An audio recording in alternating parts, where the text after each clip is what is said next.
Здравствуйте, с вами Анастасия на канале Еда на любой вкус. Хрустящую многослойную слоеную самсу с мясом будем готовить сегодня. Все просто, доступно, но очень вкусно. Способ простейший, но есть свои секреты. Об этом по порядку. Давайте скорее начнем. Тесто для самсы пресное, бездрожжевое. В него добавим 1 целое яйцо, которое сразу смешиваем с солью в количестве 7 граммов. Выливаем 300 мл воды комнатной температуры.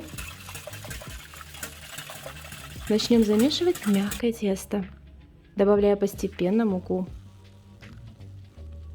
Сначала удобно месить именно лопаткой, пока тесто жидкое, но позже можно переходить на замес руками. Количество муки на 300 мл воды может слегка отличаться. Обычно уходит 500 граммов. Но так как здесь еще яйцо, добавим еще 50. Тесто тщательно вымесим, и только если оно продолжает липнуть, что вряд ли, допускается добавить еще немного муки.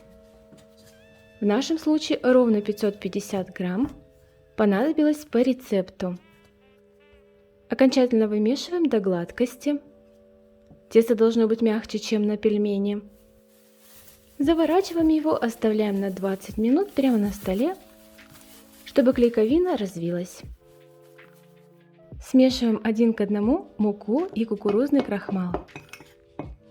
Да, эта смесь нам понадобится для раскатки теста. Если крахмала не оказалось, готовьте только с мукой, но если он есть, обязательно используйте. Позже расскажу, какую роль выполняет в прослойке. Но спустя 20 минут вы увидите разницу в тесте. Оно становится гораздо эластичнее и мягче. Даже слегка прилипает. Отлично. Присыпаем его мукой с крахмалом, совсем чуть-чуть. Обязательно обминаем и далее разделим на 3 равные части. Один кусочек примерно 290 граммов. Округляем каждый и снова накрываем на 10 минут, чтобы тесто не стягивалось при раскатке. И все, можно раскатывать тесто поочередно. Обильно присыпая мукой и крахмалом. Обещала рассказать, что делает крахмал, какая у него роль в прослойке. Если сравнивать, например, с мукой, то крахмал не сразу входит в тесто, а создает некий барьер, что способствует лучшему, более четкому разделению слоев. Тогда как мука за все это время может просто впитаться в слои, и тесто может склеиться между собой, особенно если оно такое мягкое. Раскатываем тесто тонко, примерно до размера 60 на 45, плюс-минус не столь критично. Эти цифры я называю к тому, чтобы вы смогли ориентироваться. В конце можно также немного растянуть тесто руками, оно очень эластичное, за счет того, что не было крутым при замесе, плюс еще яйцо, что улучшает его свойства. Начинаем смазывать поверхность сливочным мягким маслом. Растапливать его не нужно. Чем гуще масло, тем быстрее оно охладится. Кстати, если кисточкой не получается у вас смазывать, можете смазывать прямо руками. Смазали, и теперь переносим с помощью скалки тесто, которое мы заготовили заранее, оно уже раскатано. Не так страшно, если оно будет немного выглядывать за края. Позже все свернется и выровняется. Но благодаря тому, что все тесто было поделено на кусочки, процесс гораздо проще. Так как, чтобы раскатать все тесто сразу, нужен очень большой стол и сноровка, и не менее длинная скалка. Скручиваем плотно тесто с широкой стороны, можно в принципе и с узкой, особой роли не играет. И получившийся рулет разделим сразу на 18 частей. По 60-65 граммов каждый кусочек. Эти кусочки можно сразу придавить, срезом вверх и вниз ставив каждый.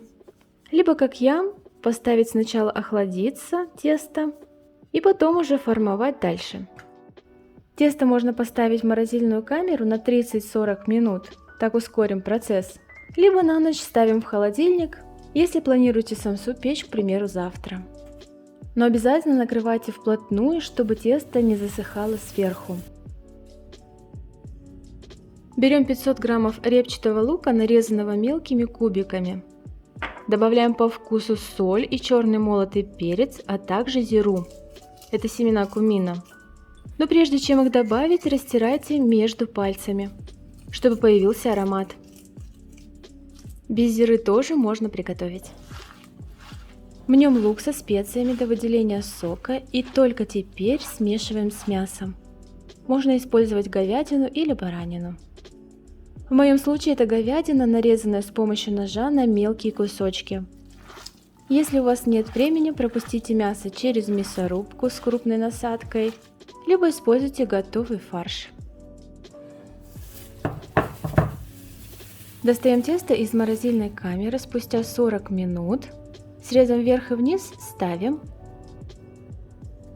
Придавливаем несколько кусочков, чтобы получились лепешки. Остальные кусочки теста лучше поставить в холодильник, пока раскатываете эти. И далее аккуратно их раскатываем. Раскатывать можно еще тоньше. В центр кладем начинку. Примерно столовая ложка с горкой на один кусочек теста. Подворачиваем сначала одну сторону, придавим полученный уголок. С другой стороны сделаем так же. Между собой в середине закрепим, а снизу зафиксируем начинку. И поднимаем тесто к центру. Получаем еще два уголка, которые тщательно скрепим и завернем. Переворачиваем самсу местом склеивания вниз. И таким образом переносим на противень. Показываю еще раз. Благодаря тому, что края подворачиваются, они не пересохнут при выпечке, а также начинка через них не вытечет. Самса не подгорит снизу. На стандартный противень 38 на 40 входит 15 штук. 3 штуки остается, я их буду выпекать следующей партией. Их можно сразу сделать и убрать в холодильник, либо слепить перед выпечкой. Смазываем самсу с мясом желтком, смешанным с 1/3 чайной ложки воды. Воды лучше немного, чтобы смесь не была слишком жидкой и оставалась на тесте сверху, не стекала сильно. Желток придает блеск. Позже покажу также результат выпечки без смазывания желтком. Совсем немного в центре посыпаем каждую самсу черным тмином. По желанию вы можете использовать что-то другое или вовсе обойтись без посыпки. Ставим самсу в уже горячую духовку. Температура выпечки для газовых плит составляет 200 градусов, а для электрических должна быть ниже – 180, включая низ и конвекцию. Время выпечки 35-40 минут. Мясо, нарезанное кусочками, должно полностью приготовиться. Выпекаем до румяной корочки. И вот уже аромат по всему дому. Самса готова. Очень аппетитная. Конечно, немного сока вышло из слоев теста сверху, но снизу ничего не пригорело. Вот как выглядит самса, если смазывать ее просто сливочным маслом, а не желтком. Тоже тесто подрумянилось, такое же хрустящее, но блеска не будет. Давайте пробовать. Слышите этот хруст?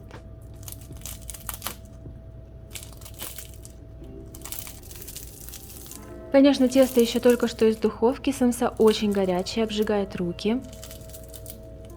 Ну и после остывания тесто останется таким же хрустящим, можете не переживать. Очень горячо, но так все выглядит аппетитно, вкусно, что совсем не хочется ждать, когда самса немного остынет. Готовьте с удовольствием, подписывайтесь на канал, делитесь рецептом с друзьями. Пока!